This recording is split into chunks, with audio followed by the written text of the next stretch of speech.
À Abidjan, la discrète association Arc-en-Ciel vient en aide aux séropositifs et aux homosexuels. Plus de 350 personnes la fréquentent.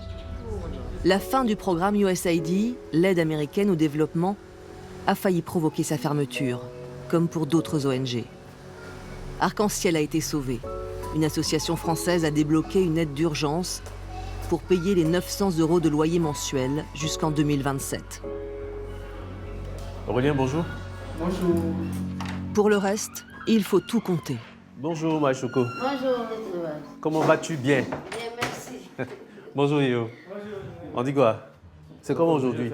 Ceux qui sont inscrits à la page du jour, je les appelle pour qu'ils viennent chercher leur métier. Yo, et chez toi, charge virale. On n'a plus de cartes pour faire les prélèvements. Les cartes sont là, mais c'est périmé. La date est Voilà. passée. Le travail est un peu bloqué quelque part. Ouais, c'est bloqué et puis bon, ça rend la chose difficile. Merci pour votre, surtout lui, pour son bénévolat. Il est conseiller communautaire en même temps aide-soignant. Malheureusement pour lui, le projet français qui nous soutient ne le prend pas en compte. Donc il n'y a que 5 personnes sur 10 qu'on était avant. Il n'y a que 5 personnes qui sont prises en compte. L'assistance sociale, la psychologue, l'infirmier, l'agent d'accueil et puis moi le responsable. Qu'est-ce qui ne va pas? Problème au pied.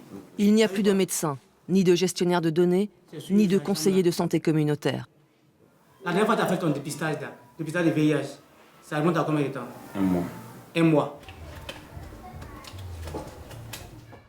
Il n'y a plus d'argent non plus pour envoyer les analyses de sang au laboratoire, ni même pour les communications téléphoniques.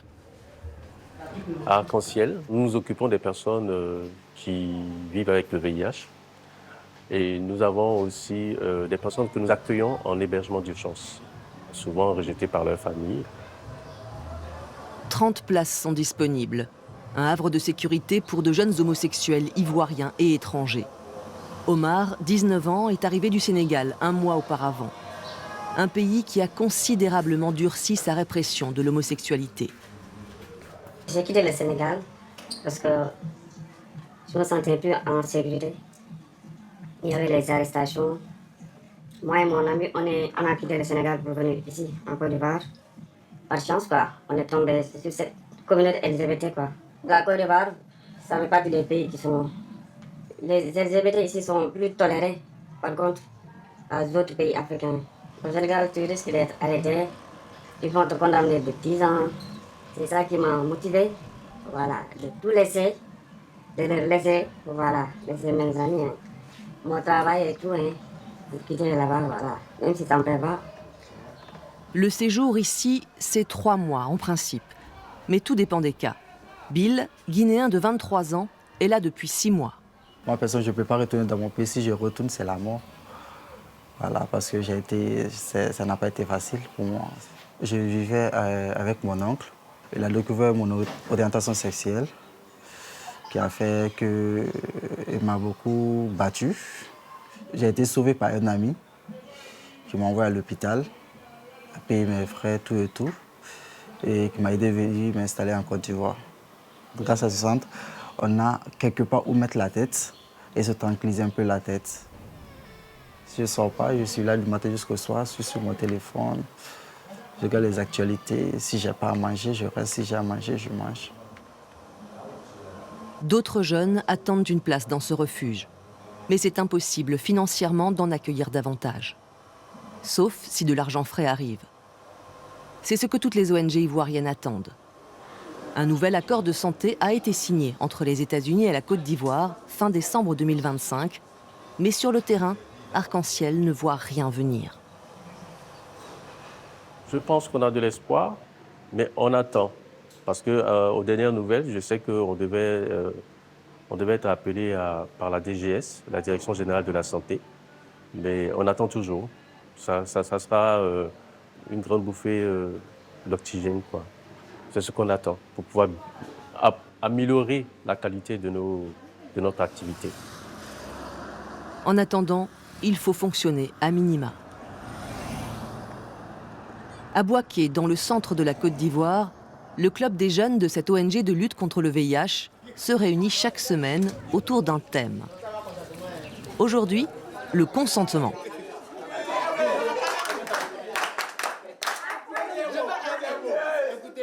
Vous voulez faire des rapports sexuels, non protéger le surcroît. Et puis la fille lui dit, ah, on va utiliser le préservatif. Et puis, tu dis non, on ne mange pas on mange pas banane avec la peau. Tu dois être d'accord avec la fille pour pouvoir utiliser le préservatif. C'est pas nous on refuse, ce sont les filles elles-mêmes, elles ne veulent pas. À l'écart, Penda Diagola Touré, directrice et fondatrice du Centre Solidarité Action Sociale. Elle laisse volontiers traîner ses oreilles. Ils se chahutent, ils se font des palabres, mais ils se donnent aussi des conseils, vraiment, pour ceux qui ont eu des problèmes.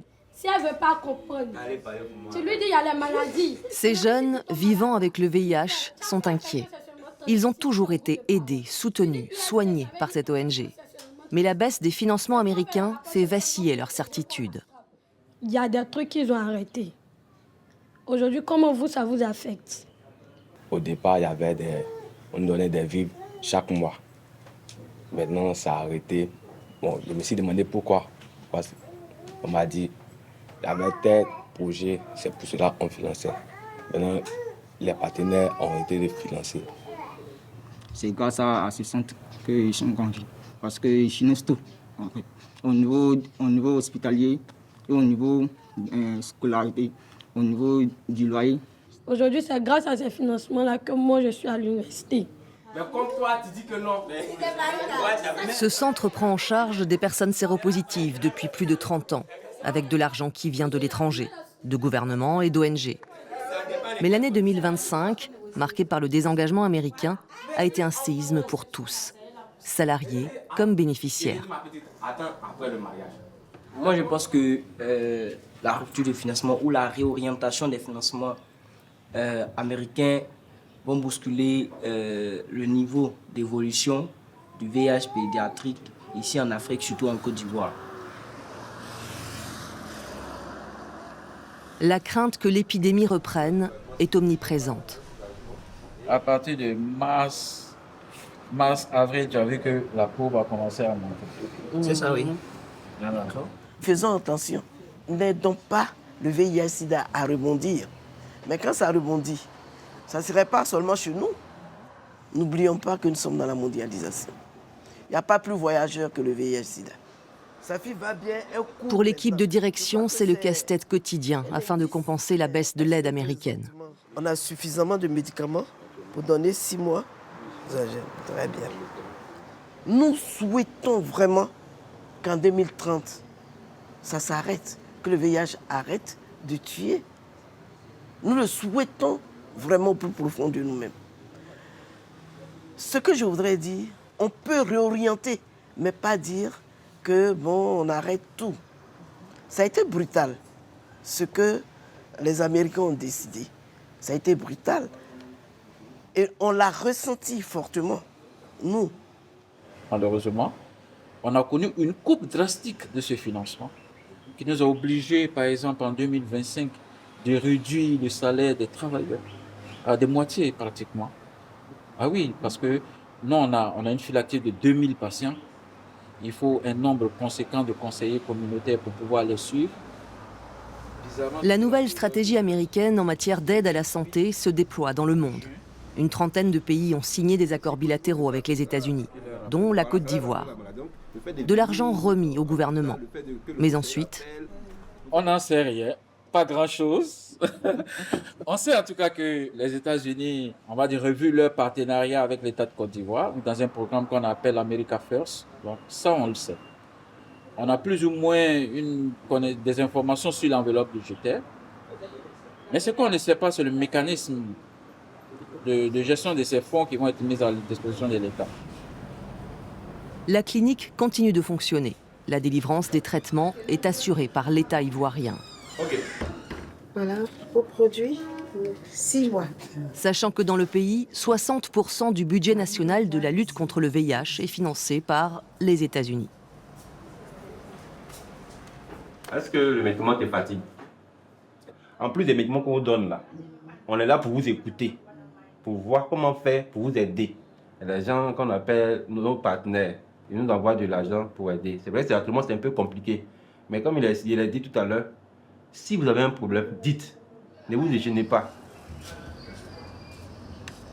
Nous sommes déjà motivés, nous sommes déjà engagés. Nous demandons seulement que les partenaires ne nous lâchent pas.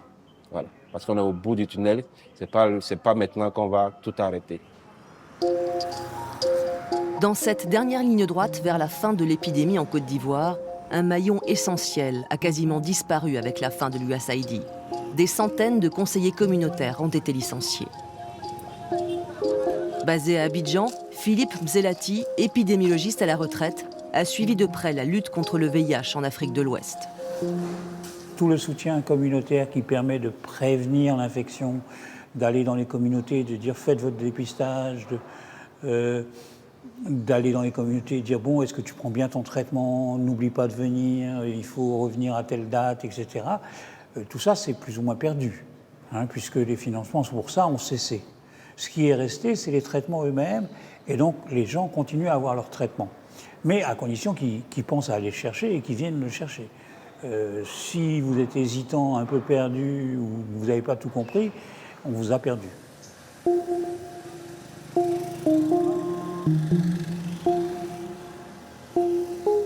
Ces perdus de vue, comme on les nomme, Bibata et Henri Jaurès tentent de les rattraper. Leur ONG continue tant bien que mal certaines activités, avec un budget divisé par 3 et moitié moins d'employés. Aujourd'hui, visite chez Drissa et Odette, un couple séropositif depuis longtemps, qui était aidé financièrement par l'ONG Bois qui éveille.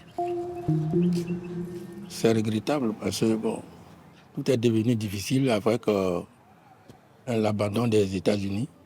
Nous-mêmes, on a entendu beaucoup de choses. On se croyait déjà parti parce que je dis mais ça là, comment on va faire? Bibata, l'une des rares conseillères communautaires encore en poste, essaye de leur rendre visite régulièrement. Ça leur donne plus de poids pour leur montrer effectivement qu'il y a des gens qui se préoccupent d'eux, qui se soucient d'eux. Quand tu pars chez eux, c'est souci de nourriture. Ah, je n'ai pas à manger aujourd'hui, il fait comme on prend les médicaments. Chez certains, c'est le problème moral, voilà, psychologiquement. Il y a d'autres qui te disent carrément, oh, je suis fatigué de prendre le traitement. Les groupes de parole hebdomadaires n'ont plus lieu. Plus de budget pour rembourser les frais de transport des patients. Même problème pour les trajets vers le centre de santé. Souvent, pour aller chercher le médicament, on a des problèmes. Souvent, on marche pour aller. En au retour, encore on marche. Venu, coup de ces médicaments. Parce qu'il n'y a pas de transport. Avant, ils payaient. Deuxième visite du jour pour Bibata, chez Madame Ballot, veuve avec 3 enfants à charge. Dans son sac, un peu de nourriture fournie par l'ONG. Bonsoir. Bonsoir, comment tu vas, Bibata? Ça va, toi aussi, Mariam? Oui. Comment tu vas? Je vais bien. C'est pas vraiment chose. Avec nos maigres moyens, ce qu'on a pu avoir. C'est ça. Vraiment, merci beaucoup. Que Dieu fortifie. Non, que Dieu fortifie. Amine. Vraiment, je vous dis merci beaucoup. Bon, tu sais qu'au moins, tu peux faire au moins 10 jours avec ça. Le riz, les pâtes, voilà. Tu peux faire au moins quelques jours avec, tu es content, sans dépenser. Bon, c'est pas facile. Quand tu es toute seule et puis tu n'as pas les moyens, c'est pas facile. Souvent ici, comme ça, pour partir chez vous, là, le transport est coûteux. Tu dois mettre au moins 1000 francs dans le transport. Quand tu vois là, tu préfères prendre ça pour préparer. Tu vas manger avec ta famille. Voilà. Merci beaucoup. 1,50 € le trajet vers le centre-ville. Inabordable pour beaucoup de gens. Souvent, il y a des nuits, je pleure. Parce que c'est pas facile. L'Afrique n'est pas facile. Pas facile. Mais quand tu vas de l'aide à quelqu'un, rares sont ceux qui te répondent. Ouais. Le fameux accord America First Global Health Strategy, c'est 420 millions d'euros versés par les États-Unis sur 5 ans pour renforcer le système de santé de Côte d'Ivoire. Et l'obligation pour le gouvernement ivoirien d'investir quasiment autant dans la santé. Mais comment? À Abidjan, ni le ministère de la Santé ni l'ambassade américaine n'ont accepté nos demandes d'interview. La communication passe par les réseaux sociaux. Aujourd'hui, cette coopération entre dans une nouvelle phase. Cet accord renforce le leadership de la Côte d'Ivoire pour gérer son propre système national de santé. La stratégie America First pour la sécurité renforce la sécurité sanitaire mondiale. Hasard du calendrier ou contrepartie? En 2025, les deux pays ont aussi signé des accords dans le secteur pétrolier.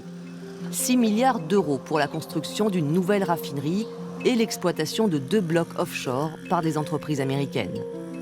250 millions d'euros aussi pour la modernisation du secteur électrique. L'aide étrangère, elle fonctionne toujours sur un donnant-donnant, même si c'est un donnant parfois uniquement politique. Je vous aide et vous m'apportez votre soutien politique ou symbolique. Bon, là, on a l'impression que le Trumpisme, c'est un peu le stade ultime du capitalisme, quoi. Là, on est vraiment dans le deal ouvert, clair. Et puis, si tu ne me donnes pas, je ne te donne pas. Et puis voilà, quoi. Il y a très peu de gens qui peuvent considérer que ça a été donné gratuitement. C'est forcément contre quelque chose. Le credo trumpien, c'est « Trade, not aid ». Du business, pas d'aide. Les pays qui signent un accord America First sur la santé acceptent de partager les données médicales de sa population et de privilégier l'industrie américaine. Dans le domaine de la lutte contre le VIH, pas de business, mais des attentes. Plus de 400 000 personnes vivent avec le virus en Côte d'Ivoire. Pour le directeur de l'ONG Espace Confiance, le plan de bataille déployé ces 20 dernières années fonctionnait. Mais comment continuer avec un budget amputé de 50%? En Côte d'Ivoire, on a encore, je pense, entre 75 000 personnes, peut-être plus 100 000 à identifier, des personnes potentiellement vivant avec le VIH. Comment on fait pour les identifier? Comment on leur offre le traitement ARV? Comment on fait pour que les charges virales soient supprimées? Quelle stratégie on met en place pour donner des moyens de prévention? Comment on leur offre le dépistage, etc. Donc, ce sont de vraies questions. Pour faire tout cela, il faut du personnel. Espace Confiance a dû licencier la moitié de son effectif, 110 salariés. Parmi eux, Nina. Elle était conseillère communautaire auprès de prostituées et venait les voir ici sur leur lieu de travail pour parler santé. Il faut qu'on explique aux filles comment ne pas avoir le VIH et comment éviter les grossesses à risque. Maintenant, ceux qui veulent faire les tests, on essaye de faire le test. C'était très difficile, pour ne pas dire un peu. Parce que tout d'un coup, le projet s'est arrêté à cause du programme budgétaire, tout ça là. Comment les prostituées ont-elles vécu cette interruption? À la clinique d'Espace Confiance, 2 femmes ont accepté de nous parler en gardant l'anonymat. Irene, nigériane de 35 ans, paie les études de ses 3 enfants restés au pays en se prostituant. Mariam, 19 ans, burkinabé, est en rupture avec sa famille depuis 2 ans et se prostitue pour vivre. On n'utilise pas les capotes. On n'utilise pas parce qu'il n'y a pas de capote le plus cher. Avant qu'on venait, on nous donnait des paquets. Maintenant qu'on vient, il n'y a rien. Et même, ils sont découragés. Initially, they used to come to our site where we used to carry out our sex trade. But now, almost over a year now, we no longer see those hospital people. There was a time they introduced us to PrEP. You understand, PrEP, that it protects us from HIV. But over a year now, there are shortage. We don't even see them. On a besoin de beaucoup de trucs, les gels, les lubrifiants. S'ils pouvaient nous amener ça, on a beaucoup, vraiment besoin. Le VIH est en train de nous attraper. L'ONU-SIDA a donné l'alerte l'an dernier, craignant que cette baisse des aides soit une bombe à retardement. Pour son représentant en Côte d'Ivoire, Christian Moala, le chantier ne fait que commencer. Pour la Côte d'Ivoire, depuis 2010, on a réduit de 67% les nouvelles infections. Également, on a réduit considérablement le nombre de décès liés au VIH. Et ça, c'est des acquis. Des services continus, mais ce n'est pas le même format qu'il y avait avant. Et donc, il y aura forcément une période de transition. Et donc, on accompagne, donc le gouvernement travaille dessus, mais nous, on accompagne le gouvernement avec les autres partenaires pour essayer de combler ces gaps. Des projets stoppés, des budgets rognés, du personnel licencié. Il n'y a pas que la lutte contre le VIH qui a été affectée. Les actions contre le paludisme ont aussi subi des revers. Bonjour. Voilà. Bon, asseyez-vous, asseyez-vous. Aujourd'hui, on va choisir cette image-là pour aller dans le village, pour montrer aux femmes. Donc, c'est ce qu'on va faire. Celle que l'on surnomme Maman Marie est la présidente de l'association des femmes du village de Sunguessou. Depuis 2021, elle participait tout à un projet financé par les États-Unis. C'est la famille Kofi. Quand le projet était là, voilà ce qu'ils nous ont donné. Les sacs pour mettre les documents dedans. C'est les boîtes à images, le chapeau et les sageaux pour pouvoir se promener dans le village. Et puis nous avons les registres aussi pour pouvoir enregistrer les femmes dedans. On doit sensibiliser dans le village pour sauver beaucoup d'hommes. Voilà. Il y a plein de morts. Avant, tu en as enterré 2. Il y a plus que 3 à la mort. C'est trop, c'est trop. On veut éviter tout ça là. Ce projet a été arrêté. Mais elles ont décidé de poursuivre leur mission, seules, sans encadrement, convaincues qu'elles peuvent aider d'autres villageois. Bonjour, mesdames. Bonjour, mesdames. Ça va ici? On a pris le moustiquaire pour distribuer aux femmes enceintes et puis les nourrices aussi. Donc, c'est tout ce qui reste. On nous donne ça pour dormir, pour que tout le monde puisse dormir sur les moustiquaires. Ça sert à quoi? Bon, ça nous protège d'abord. Contre les moustiques et puis contre les insectes aussi. C'est ça. J'étais victime d'un palu. Donc, je dois dire aux gens de dormir sur la moustiquaire parce que c'est beaucoup important. Voilà. Les moustiques sont petits, mais ils donnent assez d'infections. Oui. Ils donnent assez parce que dans le dernier mois, là, j'ai fait 3 tours à l'hôpital pour le palu. 3 tours. Palu. Le palu tue autant que le sida en Côte d'Ivoire. C'est pas bon. C'est pas bon. Ça nous doit piétiner le poilu. Allô, la famille Kwaku? Ça va ici? Ok. Ah. La vieille, ça va ici? Bon, on va vous sensibiliser sur la moustiquaire et puis le planning familial. Vous voyez quoi sur l'image, s'il vous plaît? Je vois un monsieur qui est arrêté, qui regarde ses enfants qui dorment sous la moustiquaire imprégnée. Donc c'est quoi qui donne les moustiques aussi? Les moustiques, ce sont les ordures, voilà. les herbes, l'eau qui ne sèche pas, qui est là. Ce sont les moustiques, c'est ça qui donne les moustiques. Ah, ok. Avant qu'elle ne passe, on ne savait pas tout ça. On ne dormait pas sous les moustiquaires imprégnés. Les moustiquaires qu'on nous donnait, on prenait pour faire champ. On prend pour faire clôture, pour ne pas que les animaux gâtent nos choses. Mais depuis elles sont passées, maintenant on dort sous les moustiquaires imprégnés. On veut que le projet continue. Mais elles disent qu'on dit d'arrêter. C'est sur ça. Moi, ça ne me plaît pas beaucoup. Bon. Maman Marie et ses amis parlent également de planning familial, de suivi médical, de vaccination. Une véritable mission de santé publique. Elles ne savent pas bien qui a décidé de stopper ce programme. Ce qu'elles constatent, c'est que plus personne ne leur donne de moustiquaires à distribuer aux villageois.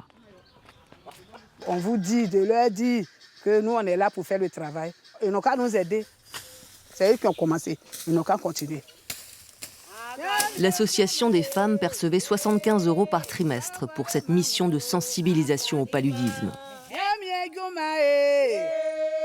De quoi acheter des semences et des outils pour cultiver des légumes, remis en partie à la cantine de l'école.